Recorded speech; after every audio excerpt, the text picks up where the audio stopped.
Hey everybody, it's Jason Blaha here, and once again it is time for my client Nikola's vlog, and we're having to adjust throughout the week his bench programming, his upper body programming, because we are flat out running into recovery problems. You guys will notice his squatting and deadlifting are doing phenomenally well. Everything's climbing. Benching, it's really a fight for him right now. So you guys will notice on this peak set here, again, he's struggling to get the reps he wants to get. Again, noticing tricep weakness, noticing general recovery. He just feels fatigued on his pressing. But then, when we get to things like squats and deadlifts, watch this squat. He left reps in the tanks, 200 kilos for 6. Later in this training week, 260 kilogram deadlift. Okay, that is close to 600 pounds. Did it for 8 reps. Full resets. So again, context here. His upper body stuff is struggling. And a lot of it has to do with things like tricep work capacity, has to do with overall recovery. And something I've noticed with him that we've talked about a little bit is that he really lacks the upper body thickness and muscle mass that we need to move the weights he's moving on the bench. He's very explosive. He's got a lot of neural drive. But the problem we're running into is because he's able to produce so much force on, say, heavier sets, he's struggling to recover from it because we don't have the tendons to support it. We don't have the muscle mass, everything that I might like. And so he burns out relatively easy on this stuff. So again, something that we're talking about a lot is continuing to get that body weight up. He has a lot of room to bulk. Keeping in mind, he walks around in the middle of his weight class. In other words, I can put about 4 kilograms of body weight on him, about 10 pounds for my American followers, without him having to water cut for his weight class. Okay, that means he could probably just walk in and just not eat or drink anything the morning of a weigh-in. In other words, weigh in, get his food in, and then compete. Okay. Because he does do same day weigh-ins. He's doing tested feds, so sometimes they're competing 2 hours after they make weight. It can be that close. So in that context, we don't necessarily want to do big water cuts, but we have a room to grow. We can put some size on him. Definitely put more size on him, and I'm really trying to push those triceps. And so what we're going to do for some of these days is, rather than 2 heavier bench days, he's not able to handle that. We're going to do all his heavy work on one day, and then we're going to probably do more of a pump day, whereas I have his squat and his deadlift more separated.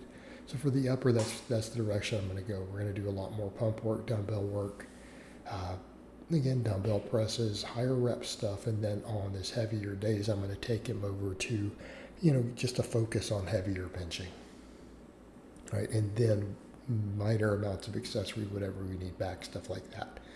And then again, we're gonna work the triceps very hard. We need the tricep development, but we need the overall thickness too. I've got to get his upper back thicker. I've got to get his pecs thicker. All of those things, but the triceps need to keep coming up, because for him, when we're benching, because again, he prefers a slightly narrower grip, he's got long arms, big frame, tall guy. But invariably, triceps start running out of steam, right? They start running out of steam. It's something we have to work on. We've got to get their work capacity up. And by doing that, that's going to help him through his weak points and his bench. And we've got to build a lot more stabilizers just to support all of that. Right, we have to build these things up for him. So again, you'll notice I'm allowing him to do a lot more pump work here. We're doing a lot of curls, a lot of smaller movements just to get everything thicker. I'm hitting his back from a couple angles. We're doing both rowing, we're doing lat pull downs, trying to get some of that training volume in just to hypertrophy him up, get him thicker.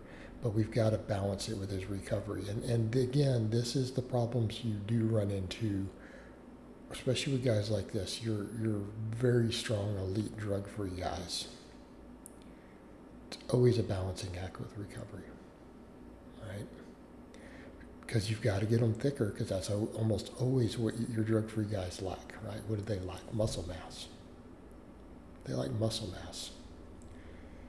Got to capitalize on it. But by that same token, you've also got to get their neural drive up, and you've got to do all of it while allowing them to recover. Hey, and it's been a big fight on the benching. And again, a lot of it's because his neural drive is so high on the benching, and he doesn't fully have the muscle mass that we would want to support all of it. Okay, so again, it's a fight for recovery. You know, keeping in mind this is a guy who has benched 400 plus pounds already. Okay, he's done this as a junior. He's a junior lifter. So again, if we can keep getting thicker, see where we're going with this. This guy could bench 500 pounds one day. It might happen. I wouldn't rule it out. And he's 23 years old. He's already benched over 400. He has wiggle room in his weight class. He has room to fill his frame out. Might even one day go up a weight class. Okay, that's where we're going. Now look at this deadlift. That was 260 kilograms for 8 reps. Plug that into a max calculator if you guys want. We're going to hit over 700 at his next meet. I have no doubt about that. So then what are we doing for our supplemental work here? We do leg pressing. I don't think we got good morning footage this week. We do good mornings. We do hamstring curls. I want him strong enough to do the glute ham raises. So, you know, we talked about triceps. So let's talk about the deadlifting. I need those hamstrings bigger. You know, the same thing with the squatting, right? Look at the squat style he uses. Now, granted, if I want him to ever be able to sit back further and go to a wider power squat, what do we have to have? More hamstrings. Guy's got a lot of quad and abductor strength, though. Look at what he squats, and he does it pretty much as an Olympic squat. Right? That's what he's doing.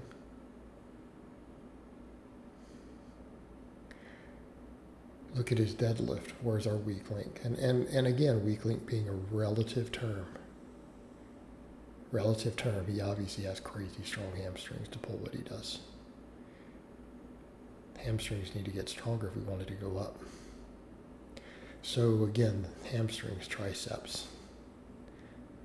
It's the stuff that we've got to bring up for him. All right, guys, but that's really all I have to say on that today. I hope it's been informative, and I'll talk to you guys next time.